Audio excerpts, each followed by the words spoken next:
Are you curious about what is the top contributor to poor scientific writing? Is it passive voice? Long sentences? Complex phrasing? Nope. It's rooted much, much deeper than the writing itself. It's actually rooted in knowledge, specifically the curse of knowledge. And in this video, I'm going to share what this curse is, how it gives us all the illusion that we are communicating well, and 5 things you can do to break the curse to improve how you communicate in your writing. And if we haven't met, hello, my name is Crystal. I'm a trained biomedical scientist turned clinical researcher and now scientific and medical editor. Since 2011, I've helped hundreds of researchers publish manuscripts and secure federal and foundation funding, and I've trained thousands of researchers and other professional writers all over the world to equip them with the principles, resources, and systems that they need to write well. So, what is the curse of knowledge? The curse of knowledge is a cognitive bias that occurs when you unknowingly assume that other people know what you know. In other words, you have become so used to having knowledge about a certain topic that you've forgotten what it's like to not have that knowledge. To give you a sense of the curse of knowledge, I want to tell you about the tapping study. So in 1990, there was a graduate student named Elizabeth Newton, and she took pairs of people and assigned one person the role of tapper and the other person the role of listener. And then she asked the tapper to finger tap 3 tunes on a desk and estimate the probability that the listener would guess the tune correctly. Now, these tunes were really well-known songs like Twinkle, Twinkle, Little Star. So what Elizabeth found was that the tappers estimated that about 50% of the listeners would guess the tune correctly. Now, the range was pretty big. It was between 10% and 95%, but nonetheless, the average estimate was 50%. But what she found was that the listeners actually guessed correctly only 2.5% of the time, which is well below the tapper's lowest estimate of 10%. So this is the curse of knowledge at play. Because the tapper knows the tune, they overestimate the probability that the listener would guess the tune correctly. Now, you might be familiar with this if you play the game Cranium. So in this game, there's an aspect where you need to hum a tune to your teammates, and they need to guess that tune correctly. Now, as the person humming the tune, you might have been thinking, how are they not getting this? This is a well-known song. This is so easy. But it seems easy to you because you know the song. You have information that your teammates don't have. And so the curse of knowledge is causing you to overestimate the probability that your teammates will guess the tune correctly. Now, if you haven't played Cranium, there are plenty of other games that also rely on the curse of knowledge, such as Pictionary and charades. And all these games use the curse of knowledge and really put a fun twist on it. But with your communication, this curse gives you the illusion that you are communicating well. And so the curse of knowledge gives you the illusion that your writing is effective because you understand your writing. Now, in case you might be thinking that you are not affected by the curse, I want to clarify that everyone is affected by the curse. No one is immune. And there was a moment early in my career when I realized that I was affected by the curse of knowledge. And this moment completely changed my entire approach to communication. So after I earned my PhD in biomedical science, I took a job to help a surgery department improve discharge instructions for patients. And these instructions were written by physicians and nurses, and as you might imagine, they were difficult for many patients to understand. Now, I was not an expert in surgery, but I had a strong knowledge of the medical field, and I was pretty comfortable with the language. And I had been teaching in some capacity for many years, so I thought this project would be easy peasy. I was wrong. So during the first round of editing, I did what you would expect. I substituted shorter words, I explained difficult concepts, I created concise, digestible sentences, And frankly, I thought I did a pretty good job simplifying the language so that patients would more easily understand the information. But because this project was my first time working on this type of document, I had a colleague suggest that I meet with a plain language expert to get their feedback. And their feedback was eye-opening, or curse of knowledge breaking. I remember watching her read my draft, and I was waiting for validation of my great work. And that's not what happened. So as this woman was reading through my draft, she walked me through how certain words could be interpreted in ways that I did not intend. And one that really stuck out to me was the term pat them dry. So when a patient was cleaning a wound, they would need to rinse it and then pat it dry. And to me, I thought, well, we have short words, it's pretty clear. But I remember her sitting there and very consciously thinking through this and even in a way putting her hand to her chest, like, okay, what is pat going to mean to patients? And it was really this moment when I realized that I was facing the curse of knowledge because I had not considered how patients would really think about the phrase pat them dry. And so that was the moment that I learned that writing is so much more than just getting words on the page. It's about how those words make readers think, act, and feel. And I learned that I needed to consider not just how I was delivering a message, but also how that message was being received. So now you might be wondering, well, how is the curse of knowledge affecting me? Because again, no one is immune to the curse, not even experts, actually, especially experts. Because as you become an expert in something, you become more entrenched in the subtlety and complexity of the topic. And the deeper you get, the more the curse of knowledge can arise. Now, you can't unlearn what you already know. And when you've learned something really well, it becomes second nature. Almost like driving a car.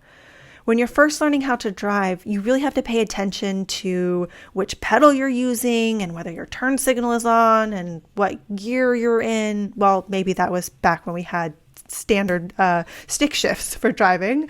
But you had to be a lot more aware of what you were doing. But over time, you got more and more comfortable, and now it becomes second nature.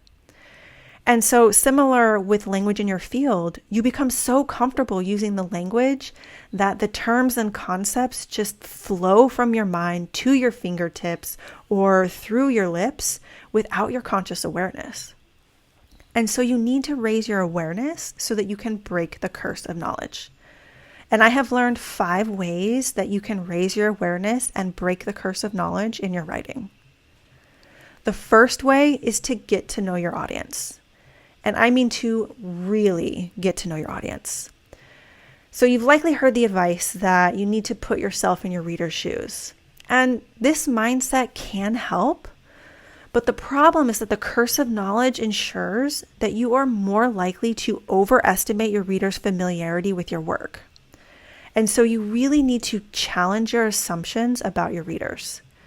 You need to have empathy for them and meet them where they are.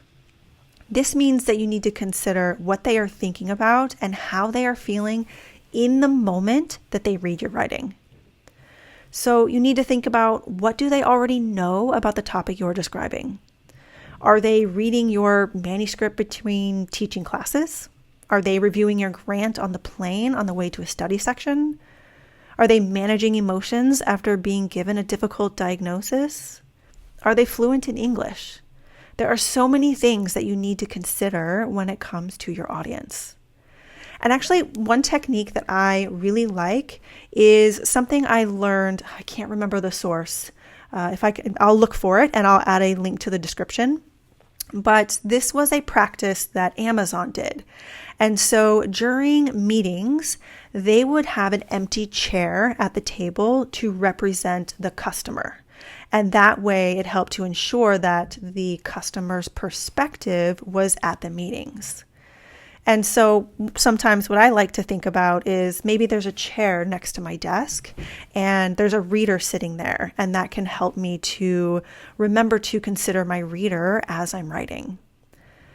Another strategy that I like to use is that I like to add a few descriptor words in the header of my document to remind me of who the reader is. And so that way, who the reader is will repeat on every single page, just as a gentle reminder to keep my audience in mind. So it's an interesting strategy that you might want to try.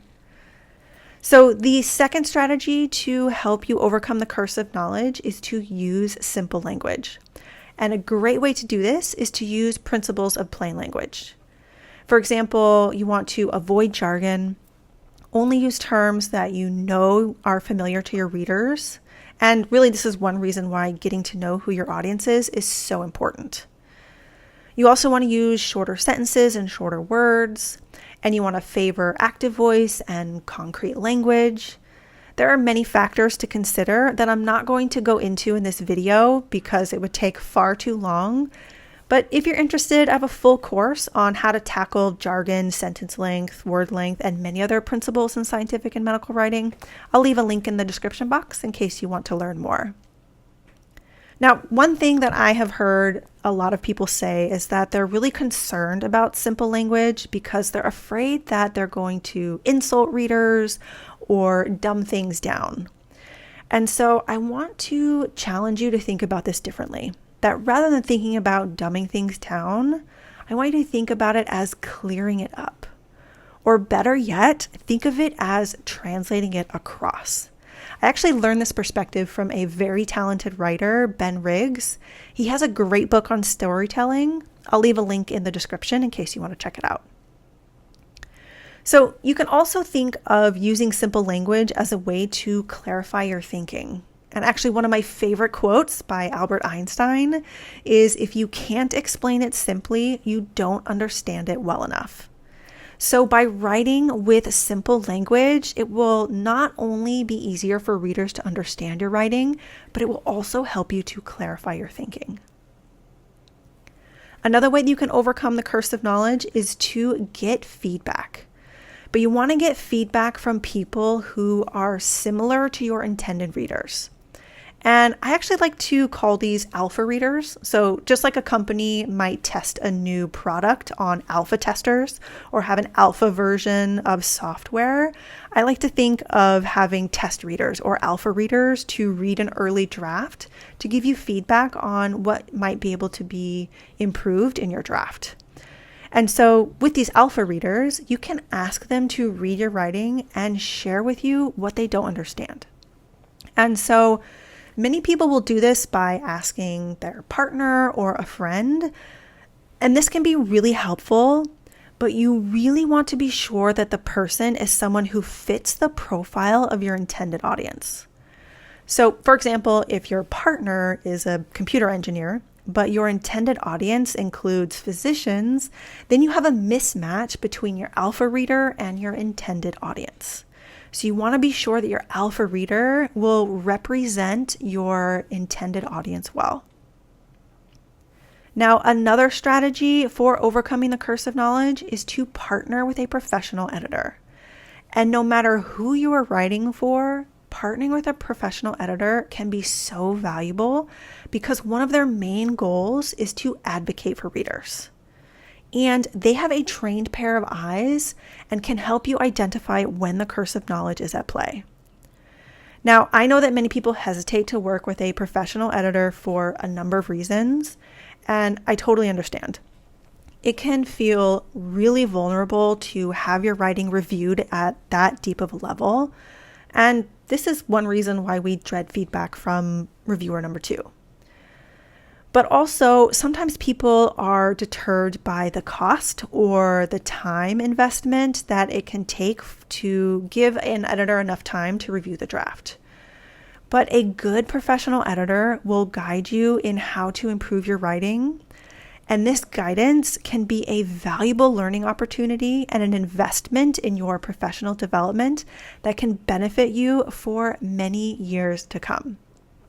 So if you find the right editor who can work with you and guide you and not just edit your work, but really give you guidance on the things that you can do to improve it and how to improve it, they can be an absolute asset, not only to improving the writing in the particular project that you're working on, but every project that you work on in the future.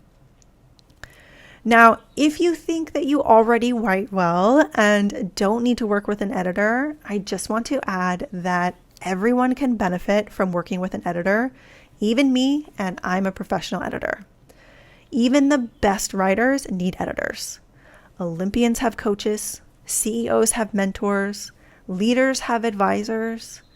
So just know that an editor will help you become the best writer that you can be. Now, another thing that you can do to help you overcome the curse of knowledge is to get some distance from your writing. Step away from it so you can come back to it with fresh eyes, so you'll be more able to easily spot gaps in logic, sentences that are unclear, and other things that the curse of knowledge may have caused you to overlook. Now, the question you might have now is, well, how long do I need to step away for? Well, some people think that a few hours is enough, but you need to allow enough time to pass that your text is no longer familiar to you. So I recommend at least a few days, but longer is even better. So be sure to give yourself enough time when you are scheduling out your writing and plan ahead to build this time into your schedule. Now, what happens if, you're just too close to the due date to step away? Life happens and you just couldn't give yourself that time. I have a few strategies that I can recommend for you to try out. So one is to change the font size and type. Sometimes that's enough to just make the text look a little bit different. Another thing you can do is read the text out loud. You might also use the read function in Word. So I only use that occasionally because I found that the read function in Word, it's very mechanical, a little bit stilted. And so I use it once in a while, but I don't always find it helpful because it really loses the tone that I'm intending. So I like to read it out loud. But another thing you can do is you can actually print out the text. And you can read it not on the screen, but on paper, which sometimes is enough to just reorient your brain. Actually, better yet, you can take that printout and go to a different environment. Go to a co-working space, a coffee shop, a local park, or even just another room. Sometimes it's just enough to trick your brain into perceiving the text as unfamiliar. And I'm actually curious, do you have any strategies for looking at your text with fresh eyes? Share them in the comments. I'm sure that other people will appreciate experimenting with different strategies that you might have. And I am often learning about different strategies based on what people share with me. So those are my 5 strategies for raising your awareness and breaking the curse of knowledge. And if you'd like to learn more strategies for overcoming challenges in your writing, you might want to check out my newsletter, The Interlude. So every weekish, I share a short list of curated tips, tools, and resources about scientific and medical writing from me and around the web. I'll add a link to the description box in case you're curious to learn more. And if you liked this video, you might also like this one about one of my favorite books on scientific writing that includes some strategies to help you use simple language in your writing. And if there's something else you'd like to learn about, let me know in the comments. I create these videos for you, so I want to make sure that I'm creating something that you will find valuable. Thank you so much for watching. Have a beautiful day, and I'll see you in the next video.